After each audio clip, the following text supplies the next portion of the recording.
So this is my buddy Mike Falcon, and I'm down here just resting, taking it easy on, laying on the grass. Cole Harbor Park. Yeah, I just got back from New York, kind of going through that whole thing, and he comes out here and says, "Hey Doug, good to see you." And he starts stringing this line in the trees right there. You can see it from one to the other.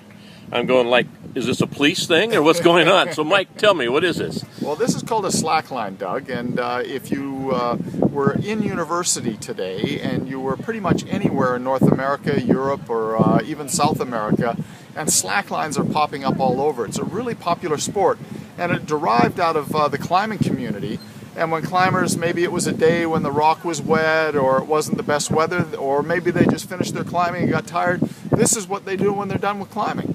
And they walk this line, and it's incredible now what they've been able to do. So in the last couple of years, the sport has gone from just walking it to now where they're doing all kinds of stunts and tricks on it. They can do double backflips now, and now the trick is to do multiple sort of stunts on it. So you'll go into a front flip and then land it, bounce right into a back flip, do a spin, land on your butt, land on your chest, do all kinds of different things, and it's just taken off. And I don't know if you're a fan of Super Bowl, but at the halftime show with Madonna this year, a young fellow by the name of Andy Lewis got up on stage with Madonna, and while she was singing, he started doing all these tricks on the slack line, and they had the most tweets ever in the history of tweeting, when all the people in the stadium and on watching TV, like a billion people or whatever, all started tweeting like, you got to see what this crazy thing is. And anyway, it's slacklining. All right, so can you demonstrate? I can. All right, well, let's see what happens here. So the trick is,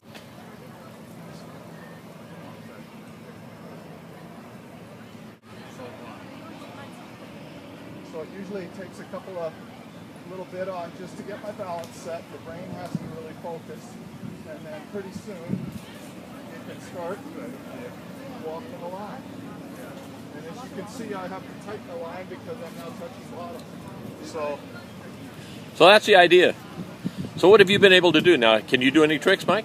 Are we going to see a 1.5? Doug, you know what? I do have a couple of tricks. I can fetch. I can sit, but that's about the limit of it. On the line, no. Okay. I'm just pleased that I can actually start to walk it. So, how long did it take you to do this? You know, when I got it, being a typical male, instructions, whatever. Yeah. You get on it, you do it. I spent 10 days, an hour every day, and I could not figure it out. Every time I got on it, the line vibrated like a tuning fork, and off I went. And I kept thinking, there's got to be something here, but I was trying to muscle the line. There is no muscle to this. Okay. You have to be very calm, very loose, very fluid, like you're slipping your foot into hot sand. You have to stand tall, and then away you go. And when I finally figured that out, Doug, then it just started coming. And then gradually I started going short distances, and then being able to now consider something like this, which is, I don't know, what are we, 20 meters distance or something. So, now, expense. What would it cost for somebody to get one of these? I mean, you know what? That's the great part about it, and this is why I think the popularity's taken off so high. That, basically you're looking at maybe $150 and you're into the game. Wow. Yeah. Oh, that sounds Now, like fun. But the hard part, I think what gets most people is you'll see that people will stop and watch me doing it, but most people are intimidated. It looks too scary for them, and you'll see if you hang around here long enough that I let everybody on it.